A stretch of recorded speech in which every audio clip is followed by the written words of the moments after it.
ဒါဟာကဘာပေါ်မှာအန်ရဲ့အရှိဆုံးရေတကားတစ်ခုဖြစ်နေပါတယ်။ဘာလို့လဲဆိုတော့ဘယ်အချိန်မှမဆိုတင့်ခံလာကိုဟာရေယာမတင်ပေါ်ကြီးတစ်စင်းရဲ့ဖိညတ်ချေမှုန်းခြင်းကိုခံလိုက်ရနိုင်လို့ပါပဲ။ဒါကတော့ VNN နိုင်ငံရဲ့မီကုံဒယ်တာမှာရှိတဲ့ရေတကားတစ်ခုဖြစ်ပါတယ်။ဒါဆိုလူတွေကဘာဖြစ်လို့ဒီရေတကားကိုဖျက်ဆီးဖို့အတွက်သူတို့ရဲ့အသက်အန္တရာယ်ကိုစွန့်စားနေကြရတာလဲဗျာ။အကြောင်းပြချက်ကတော့လွတ်တွေ့ကြလုံးပြီးကြမ်းတမ်းလာပါတယ်။မီကုံဒယ်တာမှာရှိတဲ့ရေတကားတော်များများဟာတင်ပေါ်တွေကိုဖျက်ဆီးခွင့်ပေးဖို့တတ်တယ်မဟုတ်ပါဘူး။၎င်းတို့ဟာပင်လယ်ရေတွေကုန်းတွင်းပိုင်းထဲပြန်စီးဝင်မလာအောင်လဲတားဆီးပေးရပါတယ်။ဒါကြောင့်ရေမျက်နှာပြင်အခြေအနေပေါ်မူတည်ပြီးရေတကားကိုခဏတာပဲဖွင့်ပေးလေရှိပါတယ်။တခါတည်းမှာဘယ်ဒီလိုဖွင့်ပေးတဲ့အချိန်ဟာမိနစ်ပိုင်းလောက်ပဲကြာမြင့်တတ်တာပါ။ဆိုလိုတာကရေတကားပွင့်သွားပြီးဆိုတာနဲ့အပြင်မှာစောင့်ဆိုင်နေတဲ့တုံတင်တင်ပေါ်ဒီတဲတင်ဘာကြီးလွေတွေနဲ့လွေအသေးလေးတွေအားလုံးဟာတပြိုင်နက်တည်းအသင်းတိုးဝှေ့ပြီးဖျက်တမ်းဖို့ကြိုးစားကြပါတော့တယ်။ဒါပေမဲ့လုပ်ငန်းစဉ်တစ်ခုလုံးကတော့အလွန်အမြတ်အန်ဒီရများလာပါတယ်။တင်းမောကြီးတစ်စင်းအရှိန်နဲ့မောင်းဝင်လာပြီဆိုတာနဲ့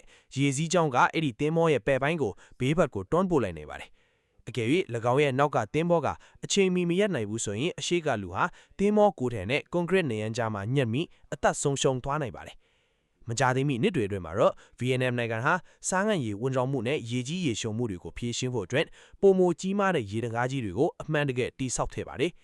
ဒါပေမဲ့အန်ဒီရဲကတော့အခုထိပျောက်ကွယ်မသွားသေးပါဘူး။အခုလိုနိုင်ငံမျိုးတွေမှာရှိတဲ့လူတို့ရဲ့ဘဝကတော့တကယ်ကိုမလွယ်ကူလာပါဘူးညာ။